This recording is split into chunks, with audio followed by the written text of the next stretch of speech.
Welcome viewers to the Saturday, May 17th edition of 284 News. I am Jaco Wooding, bringing you our top stories from this week. Thank you so much for joining us.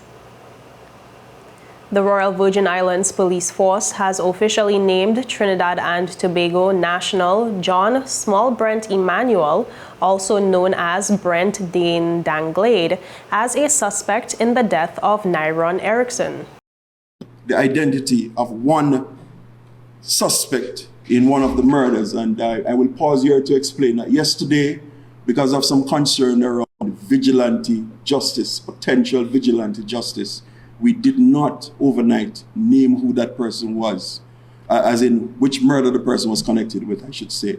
But today I'm prepared to say that because we met today, we had additional information which changed the situation on the ground, and as such we're now in a position to say that this wanted suspect, about whom we promulgated a bulletin yesterday, is wanted in relation to the murder of Nyron Erickson, which occurred last Saturday, 10th of May 2025. You would have seen the bulletin. I'm sure it's available to you, but just to repeat here that we are engendering, please, we're pleading for the help of the public to assist us to get this person into custody. Authorities are urging the public to avoid any contact with EMMANUEL, warning that he is armed and extremely dangerous.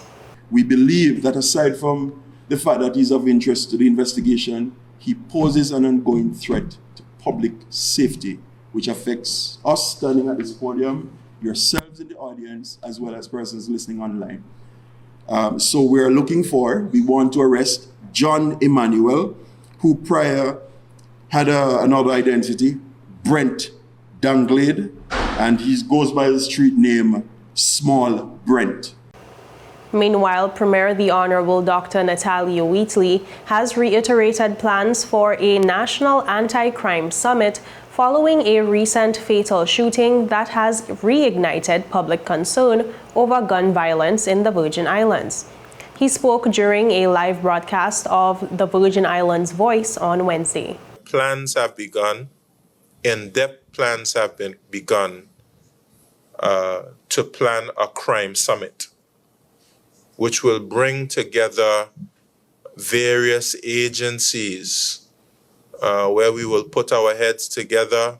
We will bring proposals and plans to discuss what can be done to stamp out the scourge on our communities. We will have, of course, the Royal Virgin Islands Police Force. We'll have immigration. We'll have customs. We'll have social development. We'll have the Ministry of Education. We'll have various private sector organizations. We're bringing together all stakeholders to be able to confront this challenge and to ensure that the Virgin Islands continues to be a very safe place for persons to live and persons to walk and persons to visit. Wheatley said that the National Security Council met earlier that day to address both the latest incident and the broader rise in violent crime. Reflecting on the brazen daylight shooting that claimed the life of 32-year-old Nyron Erickson, Wheatley had this to say. The National Security Council met today.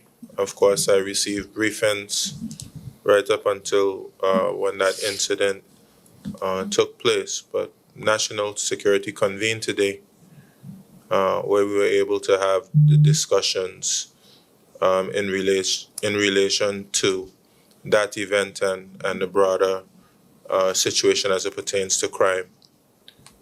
Carrier, let me first of all say how saddened I am that we have yet another murder in the Virgin Islands.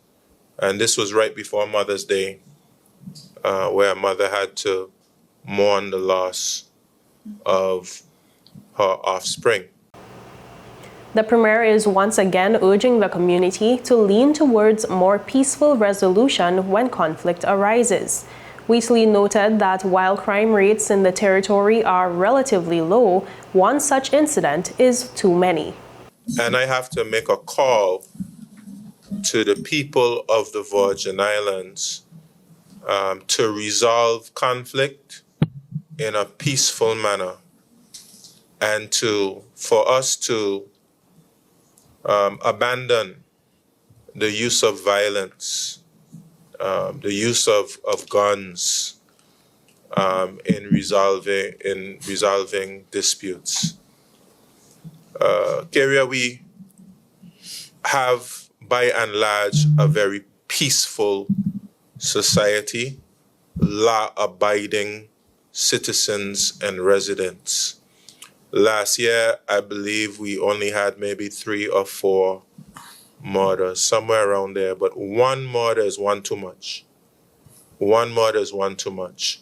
So while we have a relatively low crime rate, we want to stamp out the scourge of crime. The Premier shared that based on reports received so far, there has been cooperation with local authorities investigating ERICKSON's death.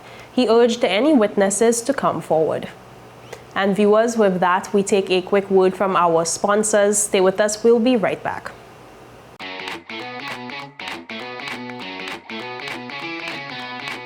My name's Henry Bosch. I work for PPG. I'm here to explain to you the use of the Deltron NXT paint line and EnviroBase High Performance, one being solvent-borne and the next being waterborne. The difference is that one is totally manufactured with rosins and thinners and all the good stuff that solvents bring versus our new technology, which is waterborne, which is 100% latex. What we're gonna do is that we reduce the solvent-borne with a DT885, which is a mid-temp reducer, and the waterborne uses T494, which is a waterborne reducer. We will today be using either DCU 2042, which is a speed clear, or we will be using DCU 2021, which is a classic. We have here our equipment. We have 8-ounce measuring cups, and we also have our 32-ounce mixing cup. We will also have with us our Venturi. This is a blower for us to dry the waterborne paint, which speeds up the process. The good thing about waterborne paint is that as soon as it evaporates, you're good to go. So now Gilligan will dilute the waterborne paint with the waterborne reducer. We made 8 ounces, that would be 1.6 ounce. It always has to be properly mixed until we get an even mixture within the paint mixing cup. So when we spray, we don't see uneven coats of color. So right now we're filling our paint gun with 8 ounces of diluted paint. We're gonna see how far 8 ounces will take us. Waterborne paint seems to look blotchy on your first coat. Don't pay no mind to that. Don't try to achieve full coverage on your first spray. Excellent. Let it dry. So the process in waterborne is 2 even coats, and then we have what we call a dust coat. Well, now we're gonna have Mr. Brown apply the first coat of clear on his waterborne panel. We'll let it flash off, and then he'll come back and coat it with his second coat to finish it off. As you had seen in the previous shots, we had a little blotchiness, and you'll see some patches. That's all due on purpose to sandpaper to prove that with EnviroBase High Performance, all technicians, the body work has to end at 800 grit or plus. Well, EnviroBase is like, we're trying to shift everyone into that slowly but surely. The entire west coast of the United States and all of Canada has already been on waterborne for the past 10 years. And now soon it'll be the eastern seaboard, which covers the Caribbean. So when that happens, we'll all be affected. So it's best to start now, start trying and applying waterborne, because eventually everyone will be on it. And referring to technicians, it's less harmful because it doesn't have all the toxic chemicals that solvent-borne paints do. Welcome back, and thank you so much for staying with us. The government of the Virgin Islands officially welcomed the appointment of Mr. Paul Dennis as Jamaica's first honorary consul to the British Virgin Islands. Dennis, a respected legal professional with more than 32 years of service in the Virgin Islands, will now represent Jamaican nationals living in the BVI while facilitating stronger diplomatic ties.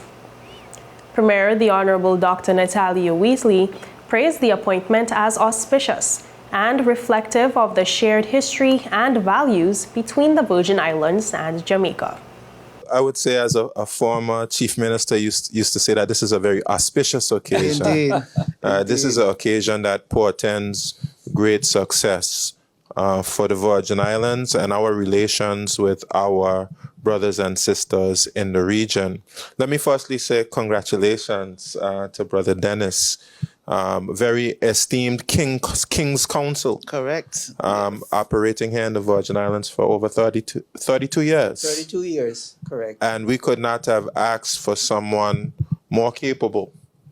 Very well regarded individual, not only in our legal community, but in our community at large, who's played a very active role in the Virgin Islands, in the Bar Association, and all things as it pertains to the legal jurisdiction that we have here. And let me just say, someone who I respect and admire greatly as a genuinely good person. And as you said, Karia, we have a Jamaican community here, which we value, we regard very highly, who have contributed fantastically to the growth and development of the Virgin Islands. And I remarked to Brother Dennis in our discussions before this interview that I was actually surprised that it would have taken this long, because we've had Jamaican community here for a number of decades. We've had persons who've studied in Jamaica, particularly studied medicine. Many persons who've come back with Jamaican wives Yes. as a result We know this, of yes. studying. Especially our BVI doctors. Right? Yes. And, you know, we've had lasting friendships with persons from the Jamaican community. And so the appointment of an honorary consulate here and an honorary consul is one, for me, that shows strengthened relations between BVI and Jamaica. Dennis outlined several key services that his office will now provide, including passport renewals, emergency travel documents, and support during times of distress, such as natural disasters. But my office is also meant to serve the Jamaican community in the BVI in various respects, which generally involve taking such steps as may be necessary from time to time to protect the interest of Jamaican nationals and to provide certain typical consular services. So it will range from routine matters such as assisting Jamaicans with renewal of their passports, assisting them with obtaining emergency travel certificates where that is necessary, and even assisting in circumstances where members of the Jamaican diaspora here may find themselves in situations of distress. He also recalled the challenges faced during Hurricane Irma in 2017, when no consulate was available to assist Jamaican nationals. The BVI was devastated, and many foreign governments were taking steps to repatriate their nationals, at least temporarily, until the BVI found itself back on its feet and things could return to normal on an even keel. Of course, we did not have a consulate at that time, but we were able, through the resilience of the Jamaican community, to find a way to assist our nationals who were in need at that time with repatriation and in other respects as well. That is typically the kind of situation in which a consulate, an honorary consulate, and the office holder would be able to assist. In other news, with the pause in tariffs by the United States and the exemption to tropical shipping by the U.S. government, The BVI would not be resting on its laurels, according to Premier and Minister for Agriculture, Dr. Natalia Wheatley. Premier Wheatley has made it clear that apart from its efforts to make locally strengthened food security a priority, the government will be involved in 2 upcoming trade missions. Cannot afford to just to relax based on this good news, because of course we have a great deal of uncertainty in terms of the trade policy of the United States and other places. And then in addition to that, there's always one or another crisis which shows us that we need to focus more on our food security. So we're being proactive, even with the good news of being able to travel firstly to St. Martin, which we will be traveling for a meeting on Monday. Right, so it's imminent. We're going to St. Martin on Monday to engage in discussions with the government there. And we also have a number of items on the agenda in the best interests of our people as it pertains to specifically to trade, but other areas as well. And then later this month, we'll be traveling to the Dominican Republic, somewhere around the 27th. We'll be having meetings with government officials there. Of course, the Dominican Republic has prepared a document for mutual cooperation, and of course, we'll go through the proper protocol in terms of cabinet, etc. But we have a number of areas that we will be looking at. They have a big food festival taking place in the Dominican Republic at that particular time. And so we look forward to those trips. We have, a delegation of essential persons traveling on that trip. And then, of course, we will report back to the people of the Virgin Islands. Premier Wheatley also spoke about an initiative taken this week aimed at strengthening relations between the BVI and Jamaica. We know that Jamaica is one of the best in the world as it pertains to sports. We know that Jamaica is one of the best in the world as it pertains to cultural industries, the cultural expression. We know that Jamaica has a fantastic tourism product, renowned all over the world. We know that Jamaica has a huge port, similar to the Dominican Republic, where lots of goods are transshipped from places as far as China and other places in Asia. And through strengthened relations with Jamaica, we too can see some level of benefit. We also have our CARICOM Heads of Government meeting coming up in Jamaica, where we'll be able to engage directly with government officials from Jamaica in the margins of the Heads of Government meeting. So very much, Kyria, we are on the move. I should recognize in her absence Honorable Lorna Smith, who has been leading the charge as it pertains to these trade missions, but also, it involves stakeholders from a number of different ministries and departments. And viewers, with that, we take a quick break, but stay with us because there is more when we return. Start the year off with more. More speed, more downloading, more savings, and more fire. CCT Fire Fiber Internet gives you the speed you need to keep the whole family connected. Packages starting at $119 with speeds from 300 megabytes per second, super fast, unlimited downloads, even more reliable connectivity, plus free live streaming TV for the family to enjoy. Sign up for the absolute best fiber internet service in the BVI, CCT Fire, and pay no installation fee. Plus, get CCT Live TV for free. You deserve more. Get more with CCT. Life Unlimited. Rashford made it. Manchester United have come from behind to lead. At home or on the go, watch CCT Live. Download our app and carry your favorite TV shows, news, or live sports anywhere you go. Visit cctbvi.com/live, select your package, and tune in. At Higher BVI, We're not just about business. We're about empowering lives, and that is because we aspire to inspire. By choosing us, you're supporting a company that believes in equal opportunities, diversity, and community growth. Our mission goes beyond profit.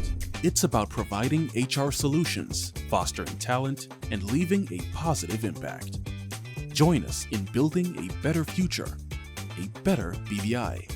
Choose Higher BVI, where your support isn't just a transaction, it's a transformation. Together, we're changing lives in these beautiful Virgin Islands. In an evening punctuated by accolades, special singing renditions, and speeches, the 2nd district, from the break one more time, last time, 3, 2, 1. Welcome back and thank you so much for staying with us.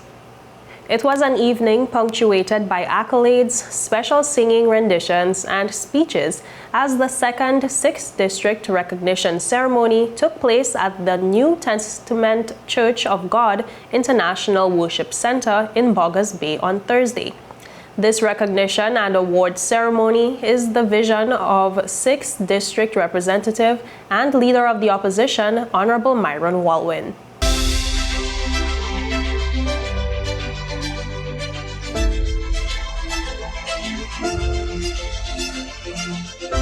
Again, in the era of construction, Mr. Naptitli James.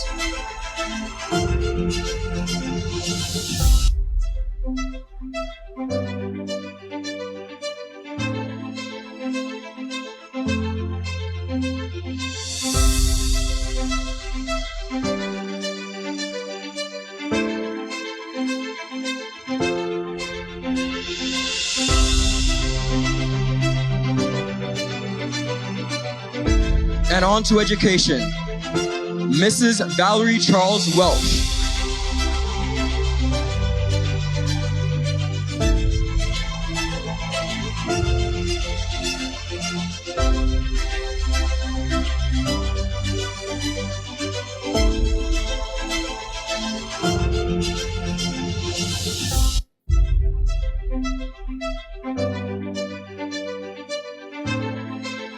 Again in education for the Lifetime Achievement Award, Mr. Elvin Stout, posthumously represented by his lovely wife, Bernice Stout, and son, Dion Stout.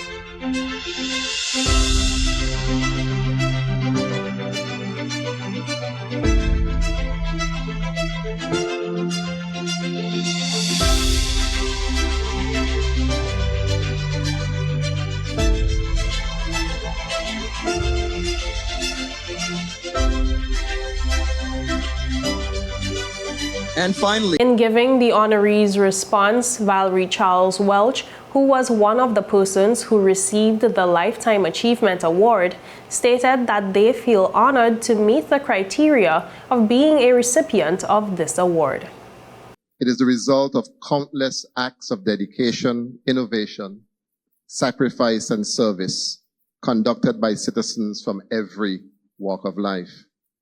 Today, we recognize our educators, Mrs. Dorothea Maduru, Mrs. Valerie Charles Welch, and the late Elvin Soupy Stout, who have lit the path for generations through knowledge and mentorship. We understand that education is the pathway to opportunity, empowerment, and a better future for all. We recognize our farmers and tradesmen, Ms. Moveen Foy, Mr. George Frederick Jacobs, aka Sandfly, Mr. Naphtali James, also known as Tom Jones, and the late Beres Austin Maduru, whose hands have worked tirelessly, often without recognition, to keep our territory fed, functioning, and moving forward. Our sportsmen and women, such as Charles Mercer and Daphne Fred, who have brought pride to our territory through their discipline, determination, and outstanding achievements on the local, regional, and international stages. Our entrepreneurs, such as the late Louis Albano Wells, who have taken risks, embraced innovation, created employment and apprenticeship opportunities, and turned bold ideas into thriving businesses that fuel our economy. And of course, our female politicians, such as the late Millicent Mercer and Mrs. Eileen Lucia Parsons, OBE, who have broken the glass ceiling and paved the way for a more inclusive and representative democracy, proving that leadership knows no gender, and for opening the doors for women and young girls to follow. Give them a round of applause if you can again, please. Their contributions remind us that patriotism is not just shown in words. No one has the monopoly on who is a patriot or who is not. Patriotism is not defined by party politics, position, or popularity. It is defined by service, sacrifice, and love for country in whatever form it takes. And based on these attributes, there can be no doubt that the individuals being recognized today are or were great patriots of these Virgin Islands. Meanwhile, the 2025 Emancipation Festival will be launched next Friday, May 23rd, in what would be a scaling back of international artists and a higher concentration on local performers compared to previous years. This was revealed by Junior Minister for Tourism and Culture, Honorable Luce Hart-Smith, during the government's Virgin Islands Voice program on Wednesday evening. According to Hart-Smith, planning is underway by various subcommittees. We will be launching officially the festival activities next Friday, the 23rd of May. And we have a theme and slogan selected. The winners will also be announced at the launch. And of course, this year and the Premier, I know he has stressed upon it very, very feverishly that we're going to be using mostly our local talents and giving them an opportunity to be showcased. Yes, we will bring in some entertainers, but our emphasis will be looking at our local talents. And we just want to emphasize that festival is an opportunity for us to celebrate, yes, our emancipation celebration, but it's also an opportunity for families to come out and enjoy themselves, to make it more festive, family-oriented, and, to encourage persons to participate and make it. And what I said to the chairpersons the other day when I met with them is that, we're looking at quality and standards, high standards of our festival this year, and not necessarily quantity and having so many different acts. And it's been a contentious subject when it came to, having all these different acts from outside. So we're going to adhere to the public's cry and try our very best to bring quality and not necessarily quantity when it comes to our festival emancipation celebrations. Hart-Smith emphasized that the public would hear more about the celebrations during the launch, including information such as the village honoree and the parade marshal.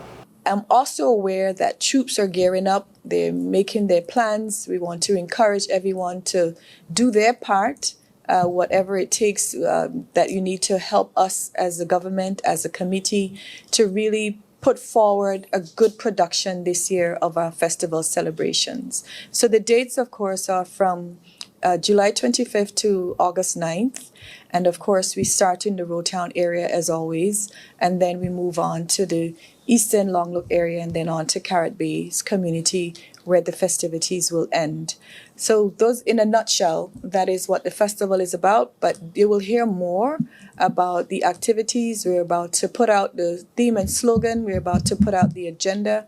These things in terms of the schedule of events. And then, of course, the entertainment is being worked on. Just about everything. We do have contestants from Miss BVI.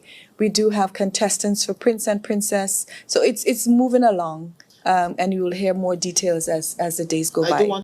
And that's it for today's news roundup. Be sure to follow us for daily news updates at 284media.com. Like us on Facebook at 284media and 284BVI on Instagram and X, formerly Twitter. I'm Jacko Wooding, and I will see you again next week. So have yourself a safe and enjoyable weekend. Goodbye.